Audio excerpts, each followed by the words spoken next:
여러분, 한번 솔직하게 고백해 보세요.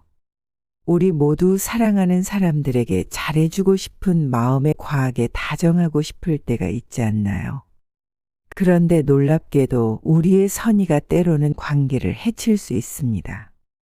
우리가 아무리 좋은 마음으로 다가가도 오히려 상대방을 불편하게 만드는 역설적인 상황 한 번쯤 경험해 보지 않으셨나요? 최근 심리학 연구들은 과도한 친절과 다정함이 실제로 관계에 부정적인 영향을 미칠 수 있다고 말합니다. 많은 사람들이 이런 고민을 합니다.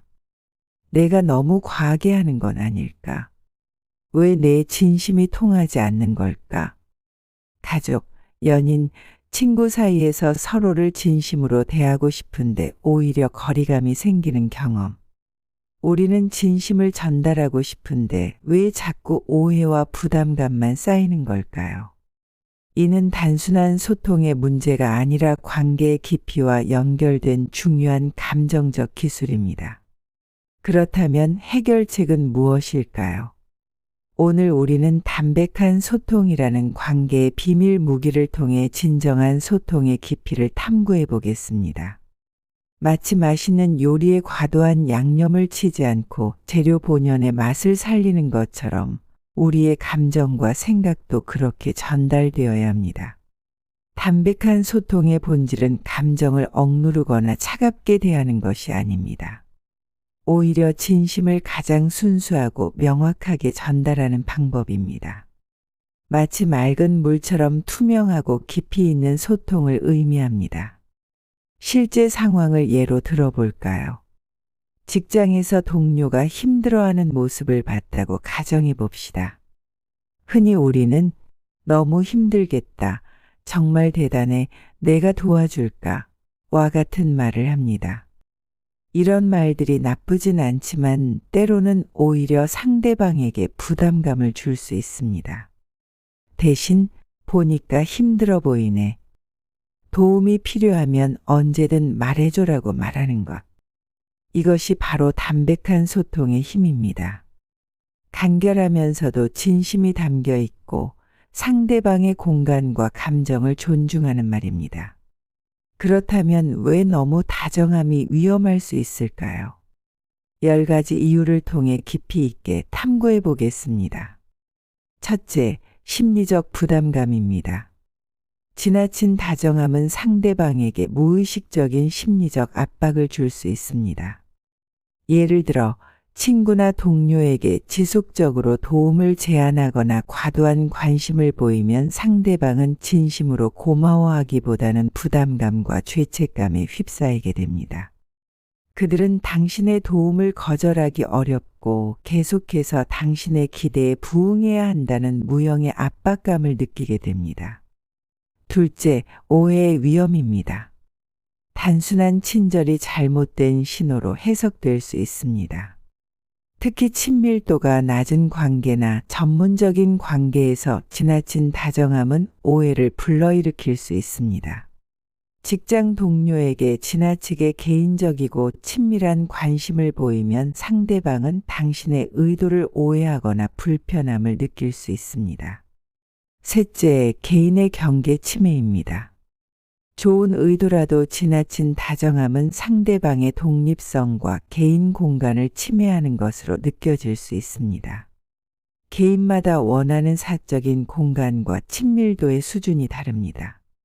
어떤 이들은 지나친 관심과 개입을 불편하게 여기며 이는 그들의 자율성을 제한한다고 느낄 수 있습니다. 넷째, 자신감 저하입니다. 너무 부드럽고 양보만 하는 태도는 오히려 자신의 의견과 입지를 약화시킬 수 있습니다. 모든 상황에서 상대방을 과도하게 배려하거나 자신의 감정을 억누르면 점차 자신의 목소리를 잃어버리게 됩니다. 다섯째, 과도한 의존성입니다. 지나친 도움과 지원은 상대방이 스스로 문제를 해결하는 능력을 저해할 수 있습니다. 당신이 항상 해결책을 제시하고 도움을 주다 보면 상대방은 점차 자신의 문제를 독립적으로 해결하는 능력을 상실하게 됩니다. 6째, 감정적 소모입니다. 항상 상대방을 위해 무한한 에너지를 쏟아부으면 결국 자신의 감정적, 정신적 자원을 모두 소진하게 됩니다. 다른 사람의 감정을 지나치게 고려하고 그들을 위해 지속적으로 희생하다 보면 당신 자신의 감정은 점점 말라버리고 지치게 됩니다. 7째, 신뢰의 진정성 의심입니다. 모든 사람에게 동일하게 다정하고 친절하게 대하면 오히려 그 진정성이 의심받을 수 있습니다. 사람들은 진심 어린 관심과 단순한 습관적 친절을 구분할 수 있습니다. 8째, 관계의 불균형입니다. 한쪽이 지속적으로 먼저 연락하고 노력하면 상대방은 그 노력을 당연하게 여기게 됩니다. 초기에는 당신의 배려가 긍정적으로 보일 수 있지만 시간이 지날수록 상대방은 당신의 희생을 너무나 당연하게 받아들이게 됩니다. 9째, 경계의 모호함입니다. 너무 다정한 태도는 관계의 경계를 불분명하게 만들어 상대방이 당신과의 관계를 제대로 인지하지 못하게 합니다. 서로의 역할과 기대치가 모호해지면 오해와 갈등의 소지가 커집니다. 10째, 자기 희생입니다. 결국 지나친 다정함은 자신을 희생하는 방향으로 흐르게 됩니다. 상대방의 필요와 감정에만 집중하다 보면 당신 자신의 시간, 에너지, 욕구를 계속해서 무시하게 됩니다. 그렇다면 어떻게 해야 할까요? 핵심은 균형입니다. 상대방을 존중하면서도 자신을 잃지 않는 소통 방식, 바로 담백한 표현이 그 답입니다. 이를 위한 구체적인 실천 방법을 알려드리겠습니다. 첫째, 자기 감정의 명확성입니다. 담백한 소통의 시작은 자신의 감정을 정확히 이해하는 것입니다. 감정을 과장하거나 억누르지 않고 있는 그대로 인정하세요. 예를 들어, 나는 지금 화가 나고 상처받았어와 같이 감정을 솔직하게 인정하는 것. 이는 자신을 이해하는 첫걸음이며 상대방과의 진정한 소통을 위한 기초가 됩니다. 둘째, 메시지의 간결성입니다. 불필요한 설명이나 감정적 과잉을 제거하고 핵심을 명확하게 전달하세요. 장황한 변명이나 과도한 정당화는 오히려 메시지의 진정성을 흐릴 수 있습니다. 내가 왜 그랬는지 길게 설명할 게 아니라 내 입장을 간단하게 말하겠다는 태도가 중요합니다. 셋째, 상대방의 관점 존중입니다. 담백한 소통은 일방적인 표현이 아니라 상호 존중의 대화입니다. 상대방의 감정과 상황을 공감하려 노력하세요. 말할 때는 나를 중심으로, 들을 때는 너를 중심으로 생각하세요. 내 입장에서 어떻게 느꼈을지 이해하려 노력할게라는 태도가 중요합니다. 넷째, 적절한 경계 설정입니다. 나의 감정과 공간, 그리고 상대방의 감정과 공간 사이에 건강한 경계를 만드세요. 모든 것을 함께 해결하려 들지 말고 때로는 상대방이 스스로 문제를 해결할 수 있도록 믿음을 주세요. 내가 항상 해결책을 제시하지 않아도 되라는 마음가짐이 필요합니다. 다섯째, 비방하지 않는 표현 방식입니다. 비난이나 공격적인 언어 대신 나를 중심으로 하는 나 전달법을 사용하세요. 너는 항상 해가 아니라 내가 할 때 이렇게 느꼈어라고 표현하는 것이 핵심입니다.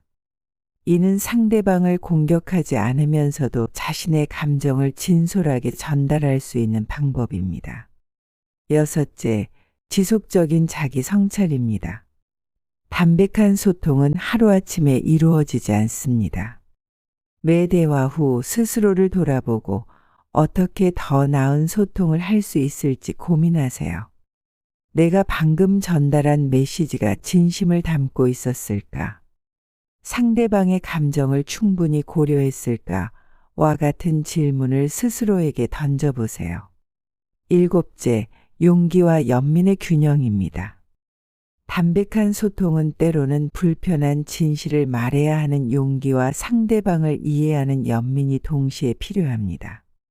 상대방을 존중하면서도 진실을 말할 수 있는 용기, 그리고 그 과정에서 상대방의 감정을 헤아리는 연민이 핵심입니다.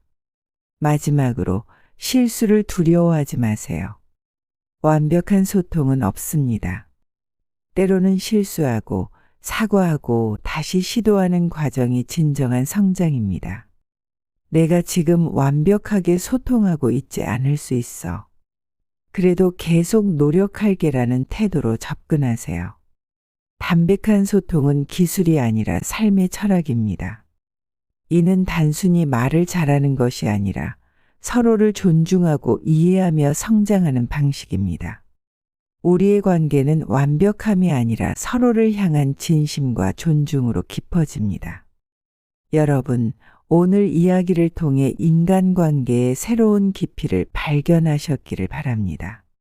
앞으로 우리의 관계들이 더욱 건강하고 의미 있게 발전하길 진심으로 응원합니다. 마지막으로 한 가지만 더 부탁드려요. 정말 도움이 되었다면 꼭 구독과 좋아요 눌러주세요. 여러분의 작은 지지가 더 좋은 콘텐츠를 만드는 원동력이 됩니다. 다음 영상에서 만나요.